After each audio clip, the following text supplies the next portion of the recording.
어, 저희도 한 2년 걸쳐서 선교문화센터 한 3,000평을 건축할 때 제일 먼저 우리 건축위원들에게 원천교회를 가라. 그래서 문 목사님 만나 뵈라.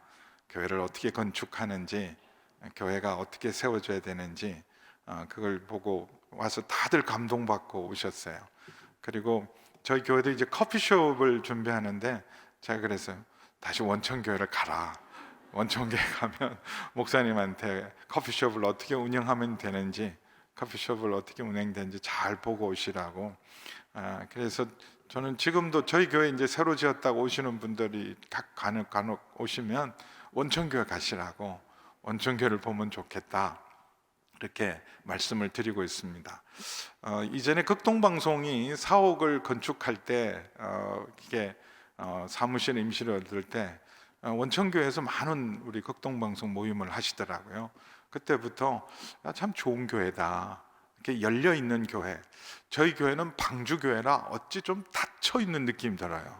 좀 닫혀 있는데 그냥 목사님 만날 볼 때마다 열려 계세요. 이렇게 다 열려 계셔서 누구든지 열리고, 그래서 여기 창조과학도 지원하시고 모든 선교단체에게 정말 그냥 하나님의 공동체니까 값없이 그냥 쓰게 하고 언제나 열려있는 원천으로서의 역할을 잘 감당해줘서 얼마나 감사한지 모르겠습니다. 그 강원도 태벽시에 그 예수원을 가면 그 예수원이 있는 산자락 위에 올라가면 삼수령이라고, 우리나라 모든 물의 원천 거기서 시작된다 그래요. 하늘에서 비가 내리고 산에서 오는 비를 한 918m 되는 삼수령에서 낙동강의 원천이 거기서 흘러서 결국 남해로 가고, 그리고 오심천이라는 그 작은 강을 통해서 동해로 물이 흘러가고, 또 그쪽 거기서부터 한강이 발원이 되어서 서해로 흘러가는 삼수령. 그래서 그 삼수령을 하는 그 원천샘이 있어서 그곳에서 예수원에 있는 그 토레이 신부님도 이것이 정말 예수원이 한국 교회를 위한 정말 생수의 근원이 되고 생수의 원천이 되고 기도의 원천이 되고 복음의 원천이 되고 통일의 원천이 되는 그런 꿈인데, 우리 원천교회가 바로 그 일을 잘 이미 감당하고 또 지금부터 정말 중요하다고 생각합니다. 한국교회 여러분 찬양을 마지막에 한 것처럼 새로운 부흥이 필요해요. 새로운 부흥이 필요합니다. 근데 어디서부터 시작해야 되는데, 여러분 원천교회는 하나님이 이름으로부터 사명을 주셨잖아요. 이름을 잘 지어야 된다고 생각하고 이름이 좋아야 되는데 정말 기가 막히게 좋은 이름을 가지셨어요. 근데 좋은 이름을 가진 것만큼 이름값을 하셔야 합니다. 이전에 그 나폴레옹 일화 중에 하나가요. 그 나폴레옹이 자주 이렇게 막사를, 부하들, 진영들을 이렇게 가끔씩 이게 돌보면서 사기가 어떤가, 분위기가 어떤가 확인하는데, 그렇게 보나파르트 욕을 어마어마하게 하는 거예요. 어느 막사에서. 자기 욕이잖아요. 보나파르트 욕을 너무 해서, 그래서 불쑥 들어가서 내가 뭘 잘못했기에 니네들 나를 그렇게 욕을 하냐 그랬더니, 아닙니다, 사령관님을 우리가 욕한 게 아니라 여기 병사 중에 이 보나파르트라는 친구가 있는데 너무나 게으르고 자기 사역을 제대로 못해서 그 친구를 지금 야단치고 있다 그랬더니 불렀대요. 불러가지고 이렇게 말했대요. 너 이름값을 하든지 아니면 이름을 바꾸라. 이름을 바꿔라. 보나파르트 나폴레옹 이름을 가졌으면 그 이름답게 살든지 아니면 이름 바꾸라. 원천교회잖아요. 원천교회 사명 온전히 감당할 줄 믿습니다. 한국교회 정말 부흥의 원천이 되시고 생수의 원천이 되시고 은혜의 원천이 되시고 사랑의 원천이 되시고 교회 중에 교회의 원천이 되셔서 우리 한국교회를 새롭게 하는 일에 쓰임받고, 이번 신년 성회가 여러분 이 정말 새로운 부흥의 불길의 원천이 되기를 축복합니다. 이런 용감한 교회가 별로 없잖아요. 이런 막 새로운 오미크론 막 새롭게 막 우리 코로나 이후에 K 방역이 무너지고 뭐 하루에 수천 명씩 이런데 용감하게 집회를 하시더라고요. 그래서 제가 몇 사람 왔겠나 그랬는데 목숨 걸고 오시고, 또 여기 이 대교구 우리 구역장님들 정말 대단하십니다. 오셔서 헌신해 주셔서 이 원천의 사명을 온전히 감당하기를 축원합니다. 그럼 교회의 원천은 오순절이었습니다. 교회의 원천이 되는 그 분기점이 되는 날, 물론 예수님이 오신 사건, AD와 BC를 나누는 인류 역사의 가장 중요한 분기점이었지만, 그러나 여러분, 교회를 정말 교회의 원천이 되었던 날, 교회사의 분기점을 이루는 날은 오순절입니다. 성탄절은 예수님의 생일이죠. 예수님이 탄생한 날이지만, 그러나 교회의 생일은, 교회가 탄생한 날은 오순절 날입니다. 그래서 오순절 날 성령 강림으로 교회가 탄생하고 교회의 역사가 시작되고 생명의 역사, 부흥의 역사, 하나님 나라의 역사가 본격적으로 시작된 날이 바로 오순절입니다. 그래서 오순절은 우리 교회의 원천 같은 날입니다. 그래서 모든 교회는 사실 성령 공동체, 모든 하나님의 사람은 성령 충만한 하나님의 사람들이어야 합니다. 그래야 세상을 감당할 수 있습니다. 그래서 그런 우리 원천교회가 새해 신년 성회를 하면서 다시 한번 마가의 다락방에 임했던 성령님이 온전히 충만하게 임하시고, 우리 각 사람 위에게도 한 사람도 예외 없이 이 신년 성회에 참석하시는 분뿐만 아니라 여러분으로 말미암아 온 성도들이 다 성령의 충만함을 입어서 한국교회를 살리고 각성케 하고 부흥케 하는 원천의 역할을 온전히 감당하기를 주의 이름으로 축원합니다.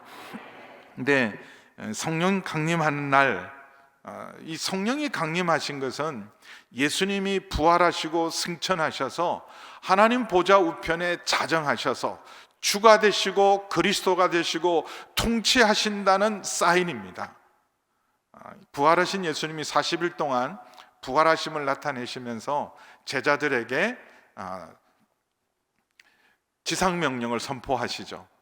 마태복음의 지상명령은 마태복음 28장 18절에서 20절 말씀, 제자들을 불러 너희는 모든 족속에 가서 제자를 삼아 아버지와 아들과 성령의 이름으로 세례를 주고 내가 너희에게 분부한 모든 것을 가르쳐 지키게 하라.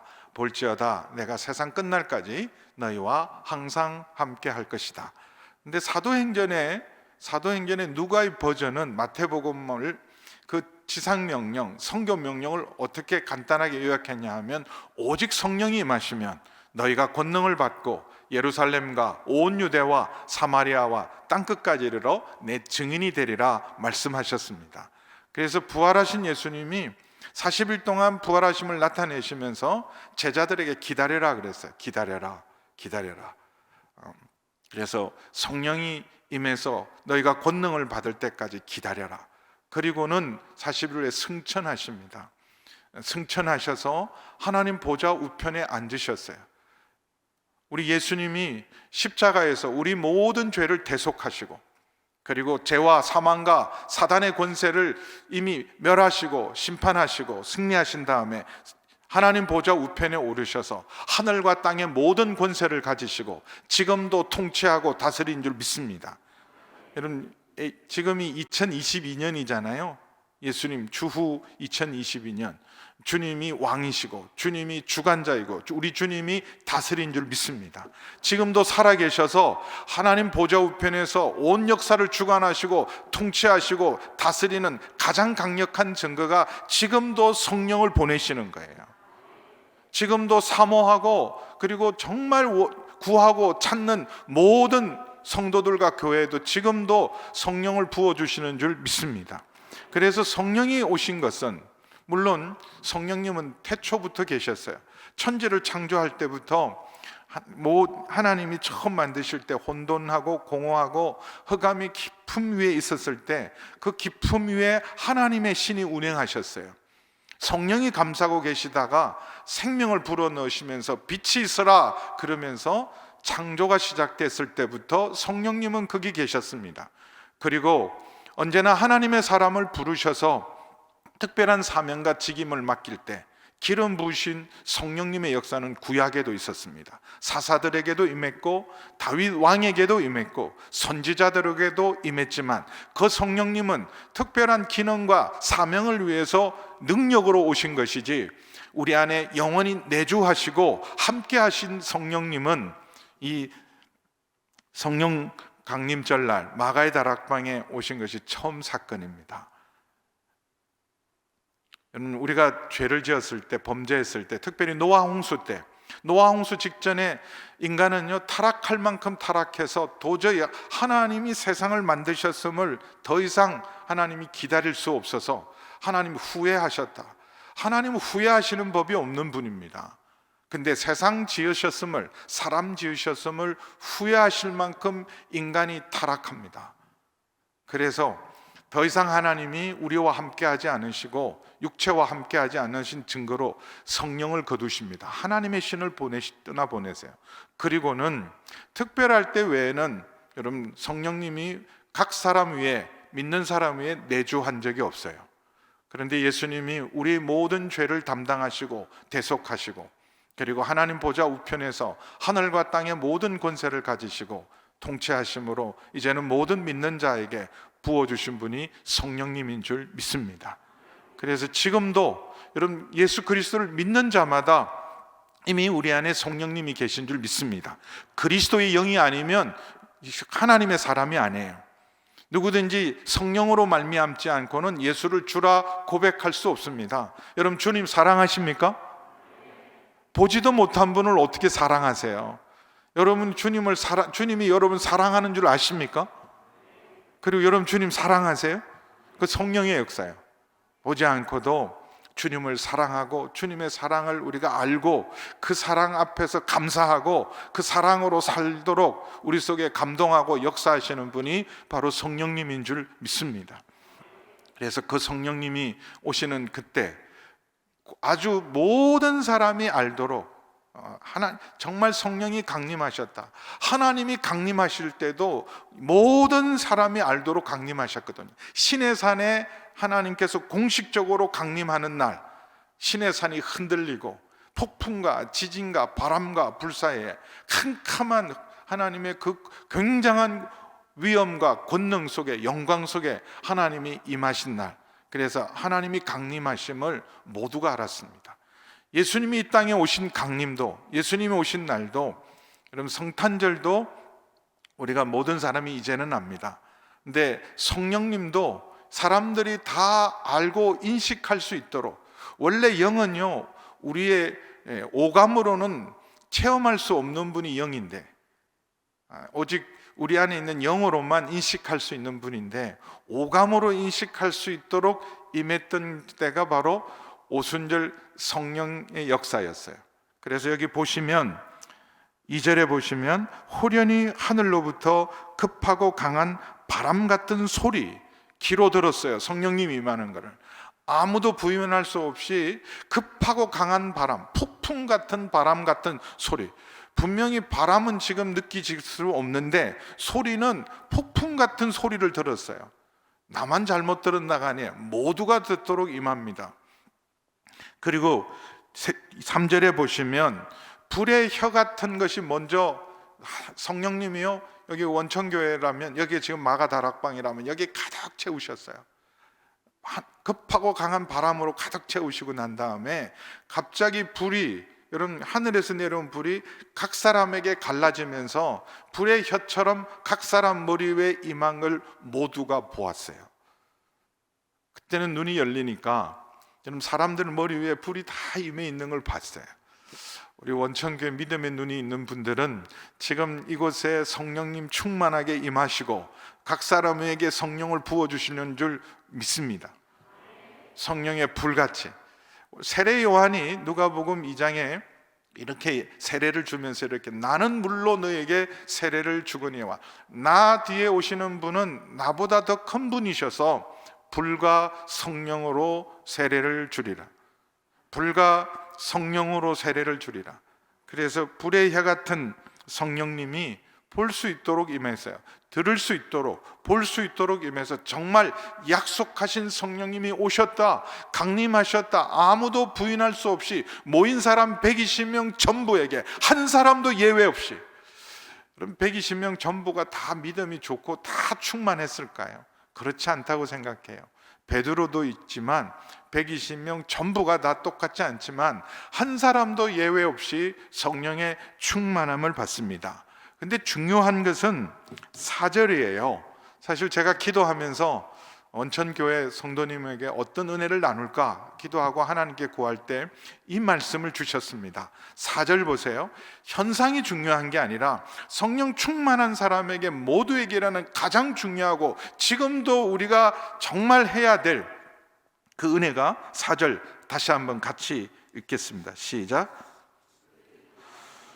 충만함을 받고 성령이 말하게 하심을 따라 다른 언어들로 말하기를 시작하더라. 성령의 충만함을, 모두가 지금 급하고 강한 바람같이, 불의 혀같이, 바람처럼 불처럼 성령님이 임했을 때 모두가 충만함을 받고 말을 하기 시작했어요. 입이 열리기 시작했어요. 누가 말하자, 지금 말해야 될 시간이다, 모두 찬양합시다, 모두 기도합시다 말하지 않았는데 모두가 갑자기 입이 열리면서 성령의 말하게 하심을 따라 말을 하기 시작합니다. 보통 이 성령의 말하게 하심을 따라 말하는 걸 방언이라 그래요. 방언. 성령의 말하게 하심을 따라서 내 의지가 아니라, 내가 하고 싶은 말을 하는 것이 아니라 성령이 내 혀를 사용해서, 방언을 말할 때 영어로 tongue이라 그러잖아요. 혀는 내 혀인데 내 혀를 내가 사용하는 게 아니고 내 혀를 성령님이 사용하셔서 나도 알지 못하는, 한 번도 해보지 못하는 이런 방언을 하게 돼요. 저는 그 방언 몰랐을 때 영어를 좀 잘했으면 좋겠다 그래서 방언을 주시려거든 영어 방언을 주세요. 그런데 그런 방언이 아니더라고요.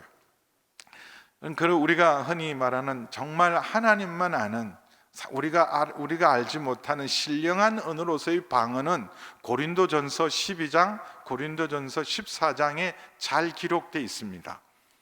그런데 이 첫 성령 강림절 날 임했던 성령의 말하게 하심을 따라 말을 하는데, 자기 의지로 말하고 내가 하고 싶은 말을 하고 내가 준비된 말을 하는 것이 아니라 120명이 똑같이 내 혀인데 이 혀를 성령님이 사용하셔서 말을 하게 하는데 다른 언어들로 말하기를 시작했어요. 동시통역이 일어났어요. 2장 5절에서부터 시작해서 11절까지 보면 15개 나라에서 온 사람들이 모였어요. 하나님의 절기 오순절을 지키기 위해서 5절에는 그때 경건한 유대인들이 천하 각국으로부터 와서 예루살렘에 모였다, 이렇게 기록하고 있습니다. 여기 15개 나라들은 여러분 지중해를 중심으로 해서 유럽에서, 그리고 일종의 아람 사람, 또 메데인, 바데인, 엘람이라는 것은 유브라데스 강 쪽에 있는 이란, 이라크 쪽에 있는 사람들, 그리고 여기 나중에 리비아 사람들, 이런 북아프리카 사람들까지, 그래서 이집트와 북아프리카, 저 바벨론 쪽으로, 또 로마 쪽에서 그 당시 올림픽이 열리면 다 모일 만한 나라에서 모였어요. 그런데 지금 갑자기 성령 충만함을 받은 120명의 마가의 다락방에 모였던 사람이 큰 소리가 터져 나오는데 가만히 들어보니까 다 알아듣는 얘기였어요. 다 우리 지방 말로, 다 자기 지방 말로 하는 걸 듣고 깜짝 놀랐어요. 8절에 보면 7절 8절에 다 놀라 신기하게 여겨 이르되 보라, 이 말하는 사람들이 다 갈릴리 사람이 아니냐. 갈릴리 사람은요, 발음이 불분명해서 자기 나라 사람들에게도 놀림을 받는 사람입니다. 어떻게 발음을 저렇게 촌스럽게 하냐. 사투리가 굉장히 심하고 자기 나라 발음도 제대로 하지 못해서, 여러분 예수님 재판받는 자리에 베드로가 있다가 바로 들통난 이유가 말 한마디만 나누어 보면 억양이 틀렸어요. 너 갈릴리 사람이네. 금방 알아들을 만큼 이렇게 자기 나라 말을 해도 촌스럽게 하는 사람인데, 그런데 놀라운 사실은 갈릴리 사람인데 8절에 보면 우리 각 사람이 난 곳 방언으로 듣게 된 것이 어쩜이냐, 놀란 거예요. 다 자기들이 알아들을 수 있는 말로 동시통역이 되고 있는 거예요. 근데 이 제자들은 몰랐어요. 자기들의 입에서 나오는 말이 어느 나라 말인지도 모르게 성령의 말하게 하심을 따라 말하고 있는데 다 알아듣고 있습니다. 근데 그럼 무슨 말을 했냐? 11절에 보면 이렇게 표현하고 있습니다. 우리가 다 우리의 각 언어로 하나님의 큰 일을 말함을 듣는도다. 하나님의 큰 일을 말하는 걸 듣는 거예요. 하나님의 큰 일은 구원이죠. 하나님의 큰 일의 구체적인 내용은 베드로가 이제 해석이 됐어요. 이해가 됐어요. 자기의 삶도 이해가 되고 예수님의 십자가와 부활도 이해가 되고 성령님이 오시면요, 내 삶이 해석이 돼요. 성령님이 오시면 성경이 이해가 돼요. 성령님이 임하게 되면 예수님의 모든 사건들이 해석이 되고 이해가 되기 시작합니다. 이제 하나님의 말씀을 알아듣기 시작하고 깨닫기 시작합니다. 그래서 베드로가 이 오순절날 임했던 이 사건이 어떤 사건인지를 요엘서를 통해서 꿰뚫고 알게 됐어요.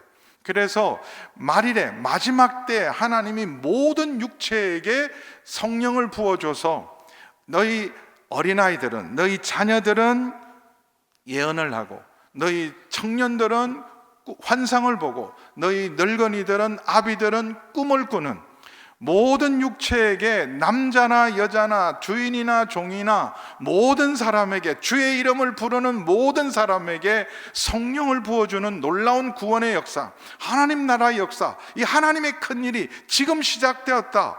그걸 들은 거예요. 지금 들은 거예요. 지금 성령님이 임하셔서 이제 모든 육체에게 주의 이름을 부르는 자는 누구든지, 아무리 먼 데 있는 사람이라도 누구든지 성령을 부어주는, 나이든 분도 꿈이 생기고 청년들도 비전이 생기고 어린아이들도 하나님의 말씀을 기쁨으로 예언하는 그런 놀라운 일들이 일어난다, 지금 시작되었다는 것을 듣게 되었어요. 그럼 처음 사실은요, 우리 지금은 나라가 한 300개가 넘고 각 나라의 언어가 한 7천, 지금 그 성경 번역 선교회가 이렇게 어느 건을 이렇게, 그보다 더 많겠죠 사실은. 그래도 중요한 언어가 한 7천 정도의 언어가 있다고 그래요. 근데 그게 처음부터 7,000개가 있었던 게 아니라 처음은 다 구음이 하나요, 언어가 하나였다 말씀하셨어요. 그럴 수밖에 없죠. 하나님께서 아담 한 가정을 창조하셨어요. 그리고 다 아담의 자손이고 노아의 자손이었기 때문에 모두가 같은 말을 썼습니다. 근데 말귀를 못 알아듣고 분열하고 뒤죽박죽되기 시작한 지가 언제냐면 바벨탑 사건 때였어요. 바벨탑을 쌓은 그 교만에 하나님이 심판과 징계로 주신 것이, 이들이 모이면 서로 소통하면 반역하고 거역하고 불순종하고 죄악을 계획하니까 아예 말이 안 통하도록 해서 전 인류가 죄를 짓고 도모하는 일이 없이 그냥 죄를 짓더라도 모의를 하더라도 자기끼리 부분으로만 일어나서 이 땅을 죄악으로 가득 차게 하는 일을 하나님께서 막으시기 위한 조치 중에 하나가 언어를 분열시킨 거예요. 언어를 혼잡하게 만들고, 공사할 때 난리가 난 거죠. 어이 백돌 좀 더 가져와 그랬더니 시로 가고, 물 필요해 그랬더니 쓸데없는 흙 가져오고, 공사가 안 되는 거죠. 그래서 서로 싸우고, 너 이거 말하는데 왜 못 알아들어 그러는데 서로 말귀가 안 통하면서 말을 통하는 나라게 셈은 셈 족속대로, 함은 함 족속대로, 야벳은 야벳의 족속대로 각 나라와 족속과 민족과 방언의 언어가 나누어지면서 여러분 불통하게 되었던 세상, 그래서 전쟁하고 싸우고 다투고 오해하고 시기하고 질투하는 세상 속에 성령이 임하시면서 여러분 바벨탑의 저주가 하나님께서 이제는 거두신 거예요. 바벨탑의 저주를 거두고 이제는 소통하는, 통하게 하는 역사가 임했습니다. 지금도 아직도 여러분 여러 가지 언어를 하고 있고 우리는 한국말을 하고 있지만, 그러나 여러분 성령의 사람은 서로 통합니다. 성령의 역사가, 가장 중요한 성령의 역사는 성령의 교통하심과, 우리 축도할 때마다 하나님 아버지의 사랑, 예수 그리스도의 은혜, 성령의 교통하심, 성령의 사람은요 사실 말이 안 통해도 통합니다.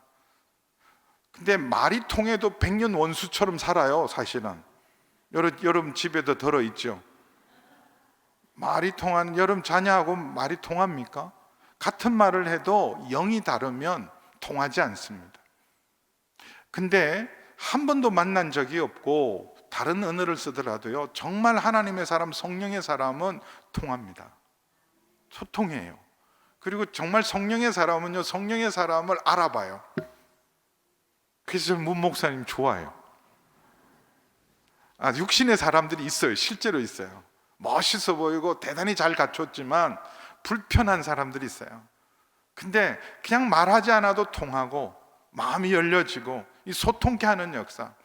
여러분, 교회가 정말 하나 되고 통하려고 그러면 우리가 인간적으로도 노력해야 되지만 성령 충만해야 돼요. 그러면 당해도 재직해도 교회 모든 조직도 다 은혜롭습니다. 저는 우리 원천교회가 너무 부러워요. 목사님이 오셔서 교회 자랑을 너무 하시고 성도 자랑을 너무 하시고 당회 자랑을 너무 해요. 저도 정책당회 하면서 지금 코로나 시대이기 때문에 당회가 쉽지 않아요. 저희는 3개월을 정책당회를 했어요. 그러니 얼마나 스트레스 많이 받겠어요. 한 번 하는 것도 힘든데 3개월을 했어요. 근데 우리 목사님 오셔서 그러는 거예요. 우리 이번 당회 했는데 우리는 뭐 웃다가 끝나고, 그래서 교인들은 우리 다 당회하면 노는 줄 아신다고, 그러면서 다 우리 부교육자님들 사례비를 다 올려드렸다고. 뭐? 그랬더니 아니 다 고생하는데 우리 격려도 해드려야 되고 그래서 사례비 올려드리라고 그러셨대요. 세상에, 그거 좀 우리 교회 와서 좀 가르쳐 주세요. 우린 다 깎았는데. 겨우 유지하고, 저희는 이제 제가 원천교회 얘기 좀 했어요. 원천교회는 올려줬다고 그러시더라고. 그래서 우리 부목사님 월급들 조금 올랐어요. 그래서 여러분 덕분에. 그게 통하는 건요, 그렇게 뭐 계획을 잘하고 지혜로워서가 아니라 성령의 사람들은 서로 통합니다. 소통케 하는 역사, 이게 가장 중요해요. 왜 성령 충만함을 받아야 되느냐? 성령 충만해야 하나님 나라가 이루어요. 서로 통하는 역사가 있는 줄 믿습니다. 그래서 근데 이 성령의 말하게 하심을 따라 말하는 게 쉽지 않아요. 은혜 받았을 때는요, 막 방언도 하고 누구든지 정말 친구와 같고 형제와 같고 원수가 없어지고 모든 사람들을 안아주고 싶고 축복해주고 싶고 나누어주고 싶고, 원수가 하나도 안 보여요. 은혜 받았을 때는 정말 새 하늘과 새 땅이 열려요. 은혜 받을 때는 찬양도 새롭고요, 예배도 새롭고 말씀도 새롭고 원수도 친구로 변하고, 그렇게 싫던 사람도 안아주고 싶고 막 그래요. 그러다가 세월 지나가면서 갑자기 우리 삶에도 이 성령의 역사가 제한되고 소멸되고 탄식하시는 때가 있습니다. 왜냐하면 이 성령 충만함을 유지하려면요, 우리 입술이 변해야 돼요. 말이 변해야 돼요. 제가 왜 이걸 가지고 기도했는지 저는 모르겠어요. 어느 교회보다도 소통이 잘 되고, 여러분 정말 성령 충만하지만 성령의 말하게 하심을 따라 말하는 교회, 그것이 원천교회다. 내가 말하고 싶은 대로 말하는 것이 아니라. 근데 사람들은요, 이 혀를 사탄에게 빌려준 사람도 많습니다. 여러분, 사탄이 역사할 때 뭘로 역사하냐면요, 우리 언어를 통해서 역사합니다. 말을 통해서요. 뱀이 와서 이런 아담과 이브를 유혹할 때 다른 걸로 유혹해 말이었어요. 선악과 따먹어도 괜찮다, 죽지 않는다. 하나님이 정령 죽으리라 그랬는데요, 죽지 않고 오히려 너희가 눈이 밝아 하나님처럼 된다. 뱀의 혀가 사탄의 혀였어요. 그래서 그 타락한 이후에 여러분, 우리의 입술로 사용되는 게 아니라 사실은 사단의 도구가 되는 입술들이 진짜 많습니다. 여러분, 사탄은 원어로 말하면 참소하는 자입니다. 참소하는 자, 정죄하는 자, 고발하는 자, 참소하는 자. 그래서 여러분, 참소하는 곳에는 반드시 우리 혀가 사단이 사용하고 있다는 걸 기억하셔야 돼요. 정죄하고 비난하고 판단하고 그리고 참소하는 곳에는 아무리 내가 정의롭고 의롭고 모든 걸 바로잡아야 된 사명감으로 나셨다 할지라도 여러분, 내가 정죄하고 있다면, 판단하고 있다면, 참소하고 있다면, 험담하고 있다면, 교회를 분열시키고 교회에게 마귀의 구멍을 내어주는 가장 여러분이 흔히 쉽게 하는 것이 바로 험담하는 일이죠. 뒷담화하는 일. 우리 원천교회는 그런 일이 전혀 없는다고 믿어요. 저희 교회 좋은 교회거든요. 우리 방주교회 좋은 교회인데, 근데 종종 그런 뒷담화하는 사람들이 있어요.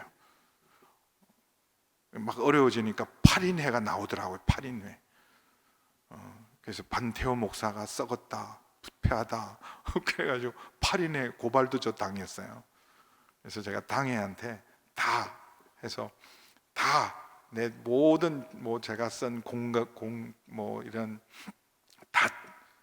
다 조회를 하라 그랬어요. 다 살펴서 이론 하나도 틀리지 않게 쓰고 한 게 있으면 다 살피라 그러기는 했는데, 그 작은 일들이 교회를 흔듭니다. 그래서 여러분, 소중한 관계를 깨트리는 건 다른 게 아니에요. 어떤 물리적인 폭력보다도 소중한 관계를 깨트리는 건 말입니다. 말로 우리의 혀가 사랑하는 사람에게 정말 불화살처럼 그의 가슴을 지울 수 없는 상처를 남기는 것, 말 때문이죠. 대부분 우리가 오랫동안 깊이 박혀있는, 정말 깊이 박혀있는 쓴뿌리, 그 상처들은 말 때문이죠. 생각 없이, 배려 없이, 무례하고 교만하게, 그래서 아픈 곳을 찔렀던 그 말이 평생에 나를 붙들어서 나를 좌절하게 하고 낙심하게 하고 주저앉게 만들고 열등감을 갖게 하고 분노하게 하고 내 삶을 어둡게 만드는 것은 여러분, 내 속에 깊이 박힌 그 말의 상처 때문입니다. 여러분 모두가 그 말의 상처로부터 자유하기를 주의 이름으로 축원합니다. 여러분은 하나님의 사랑받는 자예요. 내가 너를 사랑한다, 내가 너를 기뻐한다 말씀하셨어요. 그래서 사랑받는 자로, 누가 여러분에게 뭐라 그러면 나는 하나님의 사랑받는 자다, 하나님이 기뻐하는 자다. 여러분, 그래서 치유된, 하나님의 상처받았지만 치유된 자로 상처 입은 영혼들을 치유하시는 여러분 되기를 주의 이름으로 축원합니다. 여러분, 사단은 거짓말하는 사람이에요. 거짓의 영입니다. 우리의 입술이 여러분 거짓의 도구가 될 때, 그래서 말 옮길 때 조심하셔야 돼요. 말 옮기실 때 유튜브 보시고 뉴스 보시고 함부로 말 옮기시면 안 됩니다. 잘못하면 내 입술이 거짓의 영에 의해서 여러분 거짓말을 전달하는 사람이 되기 쉽습니다. 하나님의 사람들은 언제나 우리 이번 진리를 말해야 돼요. 진리를 말해야 돼요. 살리는 말을 해야 돼요. 소망의 말을 해야 됩니다. 사랑의 말을 해야 됩니다. 축복의 말을 해야 됩니다. 근데 잘못하면 우리가 거짓의 영에 의해서 우리 속에, 그래서 이 거짓을 끊어버리기가 굉장히 힘들어요. 변명하고 남의 탓하고 원망하고. 그래서 내 삶이 사실은 성령의 통로가 되고 성령 충만한 사람이 되는 것이 아니라 성령을 탄식하게 만들고 성령을 제한받게 만드시고 성령을 소멸하게 만드는 일까지 하는 것, 다 우리의 입술의 열매 때문에 그렇습니다. 근데 이 입술, 이 혀가요, 새치밖에 안 되는 혀인데 우리 운명을 좌우합니다. 운명을. 그래서 말씀이 현실이 되거든요. 하나님이 우리에게 주신 가장 큰 권세는 말의 권세입니다. 그럼 사람이 동물과 다른 것, 아무리 진화란 자들이 설명해도 설명할 수 없는 건 우리의 언어예요. 이 말을 할 수 있는 말의 권세가 엄청난 권세입니다. 하나님도 여러분 말씀으로 세상을 창조하시고 말씀으로 다스리시고 말씀으로 모든 것을 이루시는 분입니다. 그 하나님이 우리에게 말씀을 주셨어요. 그래서 우리는 우리 이번 하나님의 말씀을 전할 자로, 하나님의 말씀을 전달하고 말씀의 역사를 정한 하나님의 입술로 우리에게 주신 줄 믿습니다. 그래서 여러분, 믿음의 사람이, 성령의 사람이 입을 열면 그 말이 권세가 있어서 이루어져요. 근데 놀랍게도 우리 입술에서 나오는 여러분 부정적인 말도 현실을 만들어내요. 말이 현실이 됩니다. 죽겠다 그러면 죽는 일 생겨요. 망하겠다 그러면 망할 일 생깁니다. 여러분, 이스라엘 백성이 출애굽의 어마어마한 영광을 보고 출애굽을 했어요.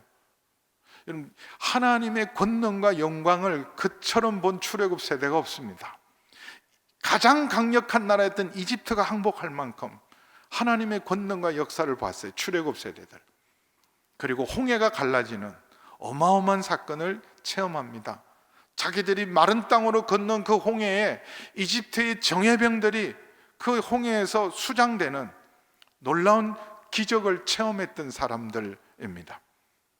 그런데 그들이 약속의 땅에 딱 두 사람 빼놓고 모세조차도 못 들어가고 여호수아와 갈렙 두 사람 외에는 모두가 광야에 방황하다가 광야에서 결국은 죽고 약속의 땅으로는 한 걸음도 디디지 못했어요. 이유가 뭘까요? 민수기 14장 27절 28절 자막 잠깐 좀 올려주시겠습니까? 자막 부탁드리겠습니다. 민수기 14장 27절 28절 없으면 그냥 이렇게 말해요. 정탐꾼 사건으로 12명의 정탐꾼을 보냈더니 10명의 정탐꾼이 들어가면 우리 죽는다 그랬어요. 다 망하고 우리 아이들까지 다 망하고 죽는다. 근데 여호수아와 갈렙은 아니다.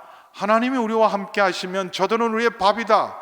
근데 결국은 여러분 투표로 해서 여러분 59만 9,998표 대 2표로 부결되고 들어가자는 말은 결국은 못 들어갔습니다. 그때 하나님께서 다 진멸하려고 했을 때, 왜냐하면 그 씨는 하나님이 출애굽해서 난 그 거룩한 씨는 거룩한 땅에 심겨져야 되는데 그 심겨져야 될 곳을 심기지 않겠다고 거절하고 불순종했어요. 그럼 그 씨는 쓸모가 없습니다. 그래서 결국은 하나님이 이렇게 말씀하셨어요. 용서는 하지만 내가 내 귀에 들린 대로 내가 행할 것이다. 뭐라 그랬어요? 못 들어간다. 뭐라 그랬어요? 죽는다 그랬어요. 감사합니다. 같이 읽어볼까요? 27절 28절 처음부터 좀 보여주시면 좋겠습니다. 나를 원망하는 이 악한 회중에게 내가 어느 때까지 참으랴. 이스라엘 자손이 나를 향하여 원망하는 바 그 원망하는 말을 내가 들었노라. 그들에게 이르기를 여호와의 말씀에 내 삶을 두고 맹세하노라. 너희 말이 내 귀에 들린 대로 너희에게 행하리니. 여러분, 그래서 우리가 항상 말을 할 때는 생각하고 말해야 돼요. 생각하고 말해. 멈추셔야 돼요. 입에서 나온 대로 말하는 게 아니라 지금 내가 무슨 말을 하는지 깨어 있어야 돼요. 화가 나더라도 화난 대로 말하면 안 됩니다. 그러면 자칫하면 마귀가 이용해요. 마귀가 틈을 탑니다. 그래서 화를 낼 때, 분노할 때 해를 넘기지 마라. 잘못하면 마귀에게 틈을 주고 마귀가 비집고 들어오기 때문에 특별히 화나고 상처받고 여러 가지 여러분 내 감정적으로 흔들리고 힘들 때 그때 말할 때 조심하셔야 돼요. 그냥 정말 말하기 힘들고 어렵고 욕하고 싶고 막 원망하고 탄식하고 싶고 그냥 모든 말을 쏟아붓고 싶을 때 딱 이 말 하세요. 주여. 그냥 뭐라고 하시라고요? 주여. 그러면 다 알아들을 줄 믿습니다. 나를 진짜 욕하고 싶은데 참는구나. 주여. 우리 하나님의 사람들은요, 할 수 있는 탄식과 원망이 있다면 뭘 하라고요? 주여, 주여, 주여. 근데 그렇게 가르쳤더니 기도하는 1시간 내내 주여, 주여 그러는 분이 계세요. 제 아내가 주여 그러기를 누구 되면 당신 그래? 그랬더니 물어보는 그분 때문이에요. 주여, 내 귀에 들린 대로 행할 것이다. 여러분, 말이 운명을 만들어요. 그래서 여러분, 노래하는 가수들도 노래 잘해야 됩니다. 슬픈 노래를 부르는 사람, 죽음의 노래를 부르는 사람들 다 보세요. 낙엽 따라 가버리면 진짜 그렇게 되셔요. 슬픈 노래를 부르고 여러분 죽음을 노래하면 그게 운명이 됩니다. 그래서 우리의 말이 여러분 변해야 돼요. 그래서 여러분 우리 혀가 성령의 사람들은 언어가 바뀌어요. 예수 믿고 변화된 첫 번째 우리 증거가 뭐냐? 정말 우리가 거듭난 새 사람이 되고 새로운 피조물이 되고 성령이 사람이 되고 새로워지면 말이 바뀌어요. 언어가 바뀔 줄 믿습니다.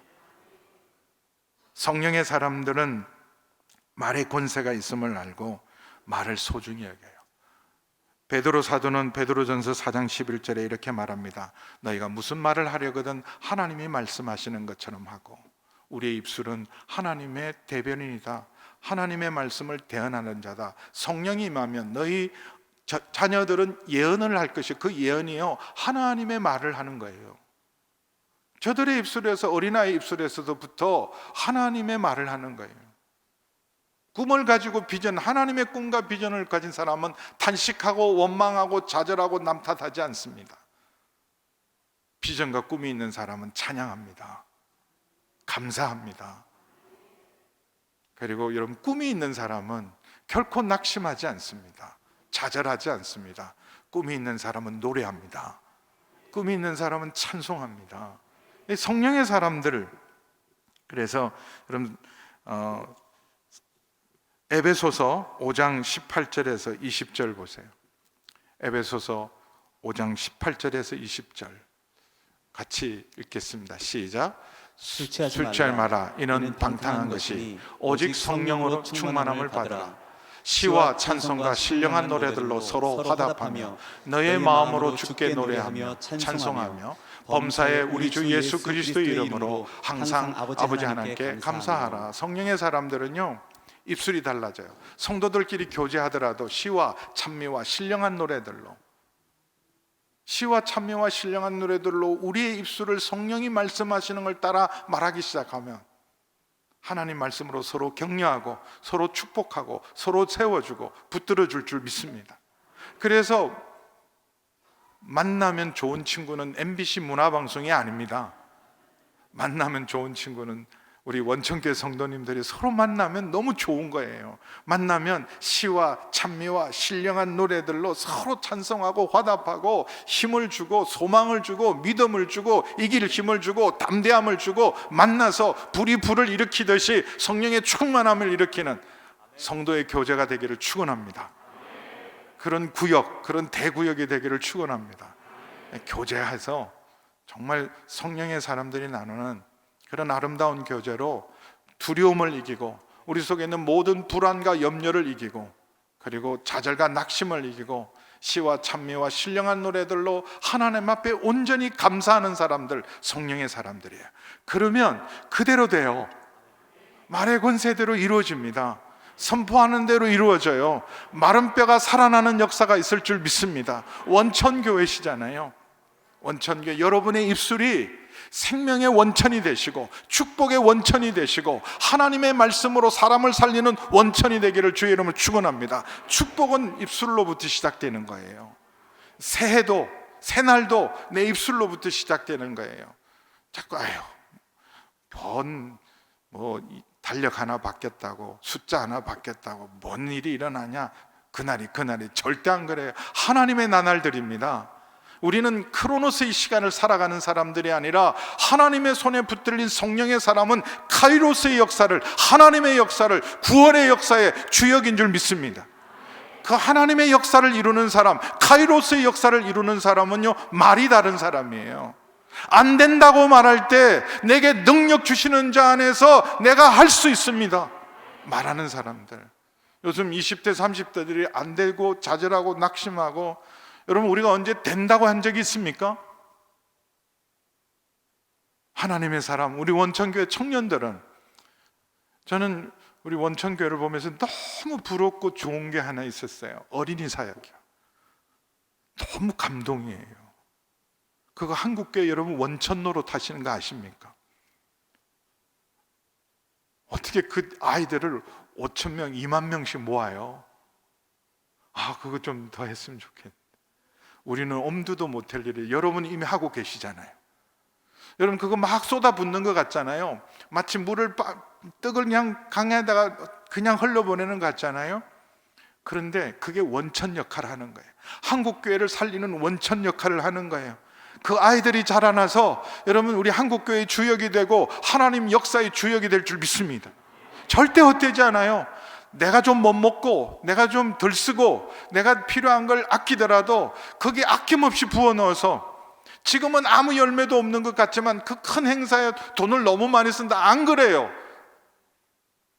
그 아이들에게 복음이 들어가고 생명이 들어가고 하나님의 사랑이 들어가면 그들이 변화되어서, 여러분의 그 원천은 처음에 흘러갈 때는 적은 물이지만 그것이 한강을 이루고 낙동강을 이루고 남해를 이루고 서해를 이루고 동해를 이룰 줄 믿습니다.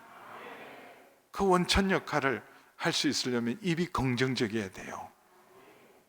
새치해를 길들일 건 아무것도 없다고 야고보서 3장에서 말합니다.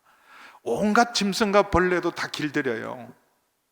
사람들이 말도 재갈을 물려서 길들이는데 사람의 혀는 길들이지 못해서 사람의 혀가 온몸을 불사르는, 여러분, 불의의 도구가 될 때가 얼마는지 말해요. 그래서 여러분, 이미 여러분 성령 충만하십니다. 이미 여러분 성령 충만하세요. 근데 성령의 말하게 하심을 따라 말해야 되는데, 우리의 귀를 하나님의 말씀에 열어놓고 찬양에 열어놓지 않고 자꾸 세상 소리를 자꾸 쌓아가면 나도 모르는 사이에 성령을 소멸하고 성령이 탄식하시면서 내 혀가요 들은 대로 말하게 돼요. 자꾸 세상 소리 너무 듣지 마세요. 우리가 세상도 알아야 돼요. 근데 세상에 너무 빠져서 이 소리 저 소리, 이 방송 저 방송, 이 유튜버 저 유튜버 듣지 마시고 하나님의 말씀을 들기를 주의 이름 축원합니다. 세상을 분별해야 되죠. 분별하는 잘 분별력을 가지고 들어야 되지만, 무엇보다도 여러분, 우리 속에 말씀이 채워져야 돼요. 말씀이 채워져야 돼요. 통독을 하고 말씀을 읽고 하나님 말씀을 즐겨 듣고 찬송하고, 그래서 우리 입술에서 하나님 말씀이 흘러나오고 찬송이 흘러나올 때 여러분 정말 원천으로서의 역할을 감당할 줄 믿습니다. 마지막으로 우리가 다시 한번 성령의 충만함을 입기 위해서 우리 사도행전 2장 38절에서 39절 다시 성령으로 충만하고 다시 성령의 불길이 타오르기 위해서 다시 해야 될 일이 있어요. 우리 사도행전 2장 38절 39절 말씀 보겠습니다. 같이 읽죠. 시작. 베드로가 이르되 너희가 회개하여 각각 예수 그리스도의 이름으로 세례를 받고 죄사함을 받으라.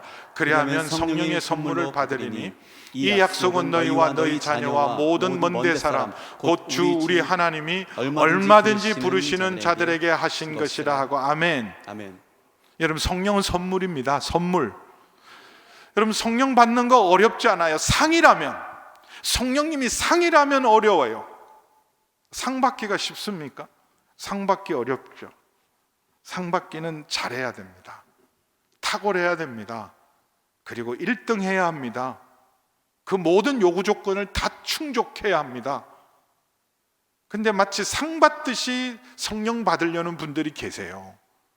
그래서 40일 기도를 쌓는다든지 금식 기도를 한다든지 또 성령의 능력 있는 분을 찾아가서 안수를 받는다든지 성령 받는 비결을 또 안다든지, 또 그런 사람도 있어요. 나한테 오면 성령 받는다 그러고 성령 받는 법을 가르쳐 준다 그러고 그래요.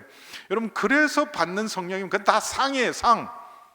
근데 여러분, 성령님은 누구도 상을 줄 수가 없어요. 하나님을, 우리가 무슨 수로 하나님을 우리의 노력과 우리의 의로 하나님이신 성령님을 상으로 받겠습니까? 불가능해요. 내 생명을 내어줘도 성령님을 내가 모시고 올 수는 없어요. 어떤 사람이 성령님을 주겠어요? 성령님을 주실 수 있는 분은 하나님과 우리 주님밖에 없어요. 그래서 상이 아니에요. 뭐라고요? 선물이에요. 근데 이 선물은 하나님이 간절히 주시기를 원하신대요. 구하고 찾아라 두드리라. 누가복음 11장에 구하고 찾고 두드리는 자에게 하나님은, 마태복음은 좋은 것을 주신다고 그랬는데 누가복음은 뭐라고 했냐면 구하는 자에게 성령을 주시지 않겠느냐. 구하는 자에게 성령을 주시지 않겠느냐. 근데 이거 유일한 조건이 하나 있어요. 회개하고 예수 그리스도 이름으로 세례를 받고 죄사함을 받으면 이미 우리는 근원적인 죄사함을 받은 분인 줄 믿습니다. 근데 우리가 정말 다시 회개해야 돼요. 다시 예수 그리스도 이름으로 정말 보혈로 다시 정결하게 되고 다시 깨끗이 씻음을 받으셔야 돼요. 주님의 보혈로, 주님의 십자가로 우리가 다시 우리의 심령이, 우리의 마음이 정결하고 깨끗하고 이 엄난하고 악한 세상 가운데 추악하고 어둡고 더러운 우리의 심령이 주님의 보혈로 씻김을 받아야 돼요. 회개하고 예수 그리스도 이름으로 세례를 우리는 또 받을 필요는 없지만, 그러나 여러분, 우리는 주님의 십자가의 보혈의 능력은 언제든지 우리는 필요합니다. 나의 죄를 씻기는 주님의 보혈의 능력밖에 없습니다. 보혈의 능력으로 씻김을 받고 다시 죄사함을 받으면 성령은 선물로 주시는 줄 믿습니다. 이것은 너희와 너희 자녀뿐만 아니라 모든 먼데 사람, 아무리 멀리 떨어져 있어도, 하나님과 아무리 멀리 있는 인생이라 할지라도 회개하고 예수님의 십자가 앞에 나가서 십자가 든든히 붙들고 보혈의 능력으로 우리 영혼이 깨끗해진 모든 심령에게, 구하고 사모하는 자에게 성령으로 충만하게 부어줄 줄 믿습니다. 얼마든지 부어주시고 누구든지 부어주시고 아낌없이 부어주시는 그 성령의 충만함이 올 한해 임하게 도와주셔서 이 팬데믹적인 코로나 시대에 우리 원천교회는 여러분 다시 생수와 같은 성령의 능력으로 새로워지고, 여러분이 지금까지 걸어하셨던 것처럼 수많은 어린 영혼들에게 원천이 되어주시고 한국교회와 선교단체에게 원천이 되어주신 것처럼 다시 한번 우리 원천교회가 여러분 성령의 바람을 일으키시고 성령의 불을 일으키시고 생수와 같은 성령의 원천이 되어주셔서 새로운 부흥의 불길을 일으키시는 여러분 되기를 주의 이름으로 축원합니다. 마지막으로 여러분 다시 한번 성령의 말하게 하심을 따라 말하시기를 축원합니다. 내가 하고 싶은 대로, 내가 말하고 싶은 대로 내가 이 말은 꼭 할 거야 그러지 마시고 기도하셔야 돼요. 정말 하나님, 이 말씀이 하나님 기뻐하는 말씀이십니까? 제가 꼭 이 말을 해야 하는 말씀입니까? 마귀에게 내 혀를 내어주는 일은 결단코 있어서는 안 됩니다. 참소하고 정죄하고 거짓말하고 남의 말을 옮기지 말고, 절망하고 낙심하고 안 된다고 하고 부정적인 말을 하지 말고, 믿음의 말을 하고 사랑의 말을 하고 축복의 말을 하고 긍정의 말을 하고 살리는 말을 하고 치유의 말을 하시는 성령의 말하게 하심을 따라 말을 해서 여러분으로부터 성령의 역사가 끊임없이 흘러가서 정말 마른 뼈로 가득 찬 이 민족과 이 교회 위에 마른 뼈가 살아나는 놀라운 역사가 우리 원천교회로부터 임하기를 우리 주님의 이름으로 축원합니다.